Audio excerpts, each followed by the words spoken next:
ಪ್ರಭು ಕ್ರಿಸ್ತರಲ್ಲಿ ನನ್ನ ಒಲವಿನ ಸೋದರ ಸೋದರಿಯರೇ, ಇವತ್ತಿನ ಶುಭ ಸಂದೇಶ ಮಾರ್ಕ 6 ವಾಕ್ಯ 7 ತಿಳಿಸುವುದೇನೆಂದರೆ, ಅವನು ಅವರಿಗೆ ಅಶುದ್ಧ ಆತ್ಮಗಳ ಮೇಲೆ ಅಧಿಕಾರ ನೀಡಿದನು. ಚಿಂತನೆ: ಯೇಸು ತನ್ನ ಶಿಷ್ಯರನ್ನು ಬರಿಗೈಯಲ್ಲಿ ಕಳುಹಿಸುವುದಿಲ್ಲ.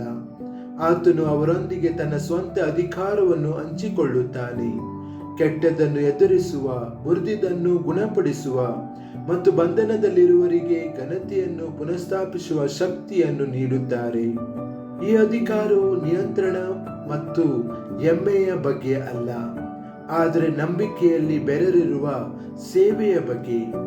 ನಾವು ಕ್ರಿಸ್ತನ ಹತ್ತಿರ ಜೀವಿಸುವಾಗ ನಾವು ಸಹ ನಕಾರಾತ್ಮಕತೆ, ಭಯ ಮತ್ತು ಪಾಪವನ್ನು ವಿರೋಧಿಸಲು ಮತ್ತು ಇತರರಿಗೆ ಸ್ವಾತಂತ್ರ್ಯ ಮತ್ತು ಭರವಸೆಯ ಸಾಧನಗಳು ಆಗಲು ನಮಗೆ ಕರೆಯುತ್ತದೆ.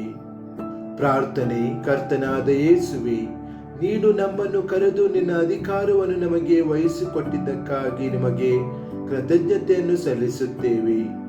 ಜೀವನ ಮತ್ತು ಪ್ರೀತಿಗೆ ಹಾನಿ ಮಾಡುವ ಎಲ್ಲದರ ವಿರುದ್ಧ ನಾವು ದೃಢವಾಗಿ ನಿಲ್ಲುವಂತೆ ನಮ್ಮ ನಂಬಿಕೆಯನ್ನು ಬಲಪಡಿಸಿರಿ.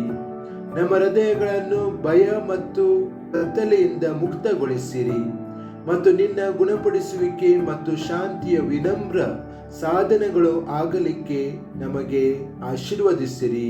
ಆಮೆನ್.